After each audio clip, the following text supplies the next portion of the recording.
Hi, thank you for joining me today. A friend of mine is going to a wedding this weekend and he asked me, because his wife wasn't sure how to do it, if I could shorten his trousers. Americans call them cuffs.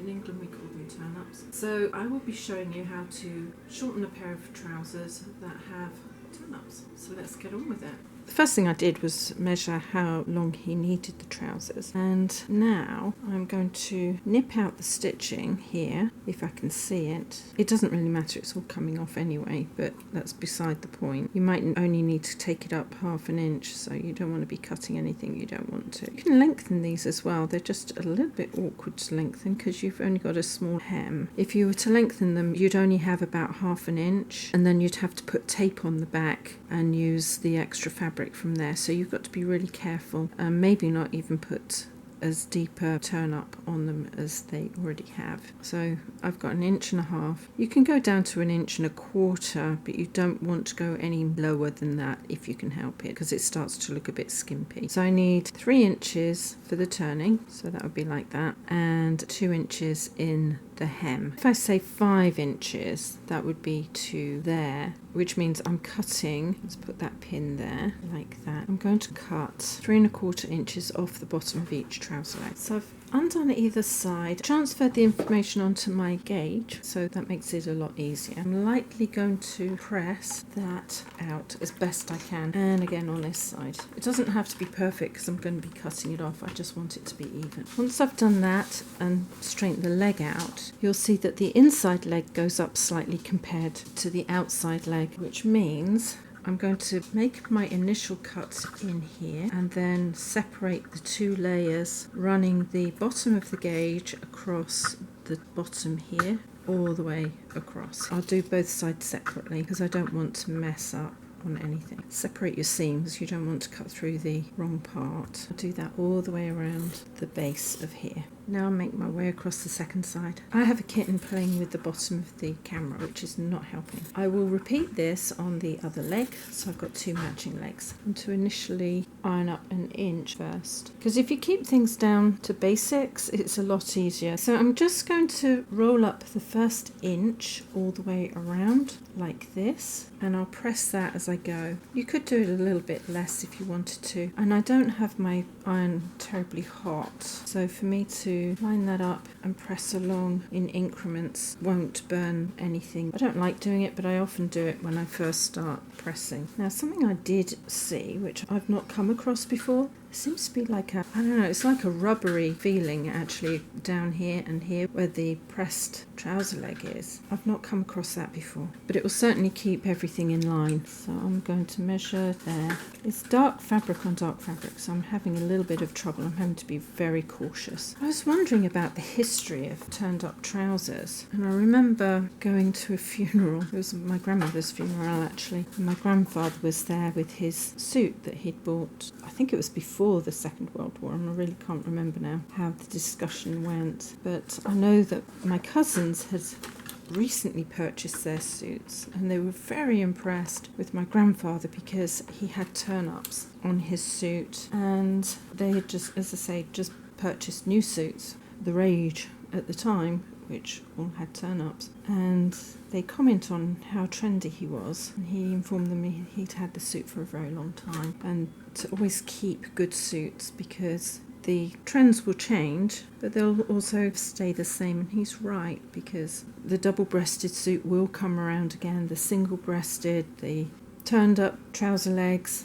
they all come around. So if you always buy a decent suit the first time around that hopefully fits, it should fit a lifetime. Of course, we all know that doesn't actually happen, but it certainly did in his case. So always invest in a good quality suit is my advice. So that's my initial hem. So the next length I'm going to be folding up is 2½ inches. So I'm going to take that to 2½ inches where that fold is to there and iron that into position very carefully. Again, I'm going to work my way around the trouser leg to make sure that that goes in just where it needs to go in. So there's my 2½. I'm going to iron from the crease I just put in to where I want the new crease. A little bit of steam will help. And then onto the next section. Now, I tend to do it in quarters because then you keep your lines nice and even. There's my 2½ there. Straighten that out, going from here to the centre there, like that. So I'm just going to do the same on this part here, make it as even as I possibly can. If you do a whole section like this, you'll get a neater line than if you do it in parts. So I'm going to go from the centre, which is already pressed into where I started there. I'm going to put pins along the top where I'm going to be sewing the hem in. The seams need to be following the seams like that. That's the other one. Pull the hem out and line up the centre of the front and the back leg. All of that is now even. I'm going to do the other trouser leg now. I'm going to start at the seam and put a couple of whip stitches just in from the seam and the top of the hem there. Means everything will stay put. I can take that out now, don't need that in there. I'm hoping you can see. I'm going to come back here and go across the top of the hem like that. I'm going to come back about 1/4 inch into the hem there. I'm going to come back and just pick up stitches in the trouser leg fabric. And I'm having trouble picking them up. I need to pick up at least 3. I don't think it's going to matter too much, seeing as it has a turn up. If I go all the way through, it's not going to make too much of a difference. I just don't want to go through and leave huge stitches. Come back and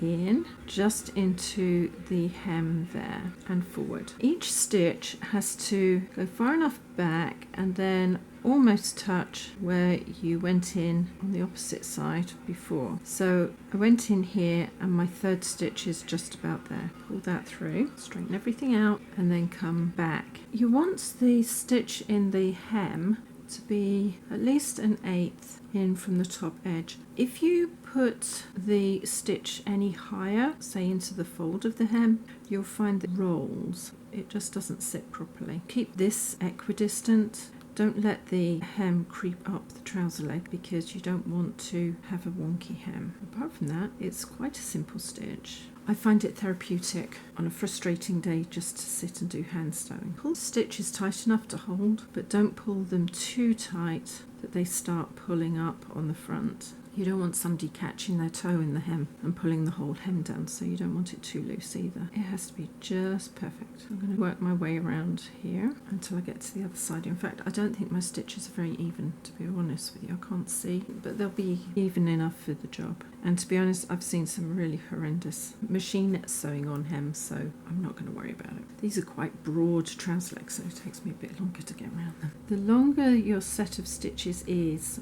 when you set them, the better the overall stitch looks. And a narrower hem is actually easier to control. All this trying to pull everything back into line takes a bit of a toll after a while. I think what stops it twisting is you usually go into both sides of the fold, which is why it doesn't roll. Not really thought about it before. Naughty girl's heading over for a gander. No, go away.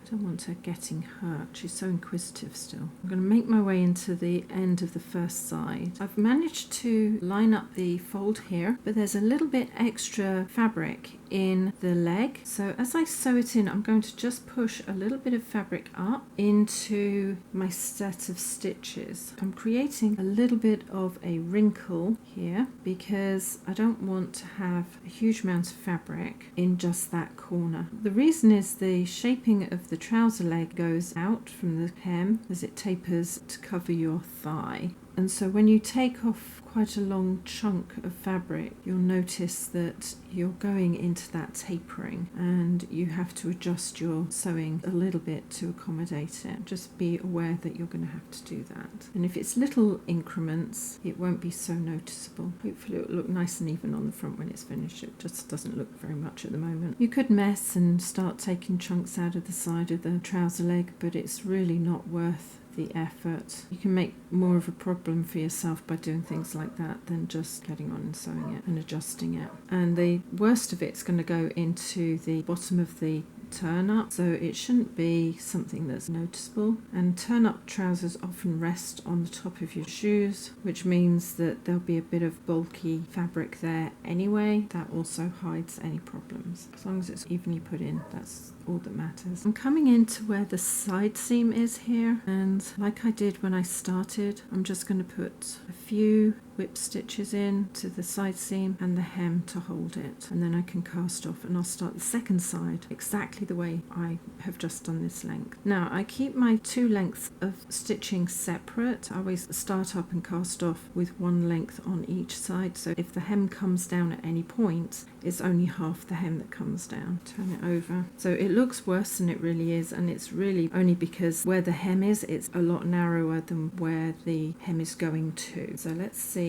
At the start of this, I've got to pull in that much fabric, and then this side, although there is a little bit of give, it's not that bad. As I say, you can mess around and start taking all sorts of bits out of here, but you end up making more of a pig's ear of the project than you need to. So I'm going to start here and go across. You can see it's a little bit wrinkly. I am going to press it, just a quick press to keep everything in place, and again on the other side. It's a little bit wrinkly in places. I've turned the trouser leg inside out, and I've marked off 1.5 inches, which I'm going to pop under here where the seam is. Push that in and then bring the cuff up to it. Open that out. Double check that this is 1.5 inches. Now that I've got that done, iron that into position and steam, taking it to the top of where that fold is, because it's going to roll slightly. Roll the trouser leg round, put that under again, so it's 1.5. This is the center seam, so I'm going to bring that up. Basically, I'm just ironing the 4 points again, which is either seam and then the center fold. Again, steam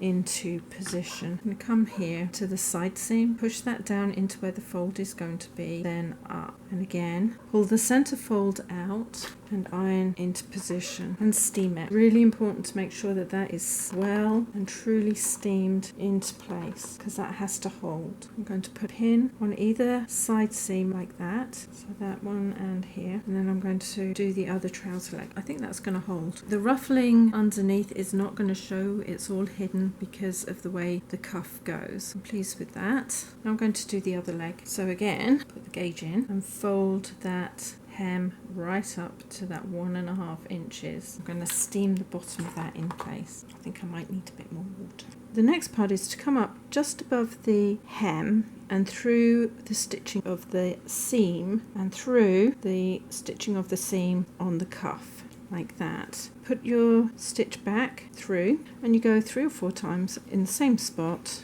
like you do when you cast off. I've got doubled over black thread to do this with. You need the stitches to be on top of each other because you don't want them to show that they're there, and that's why you go through the seam. You could do this part on the sewing machine if you wanted to, but don't go all the way down. It literally is the top little section there that needs to be done. And just do a couple of small stitches there to make sure that I'm holding everything through the seam here and down and cut. Just repeat that on all seams.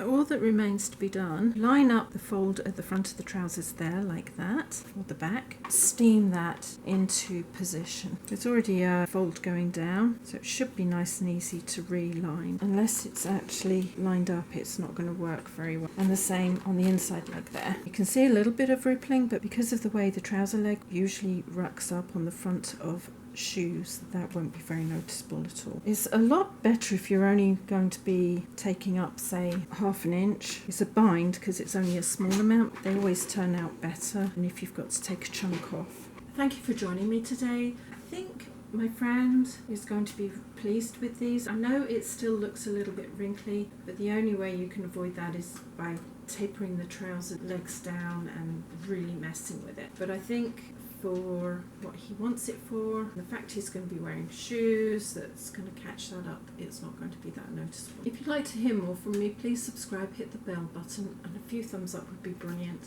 And in the meantime, take care. See you later. Ciao.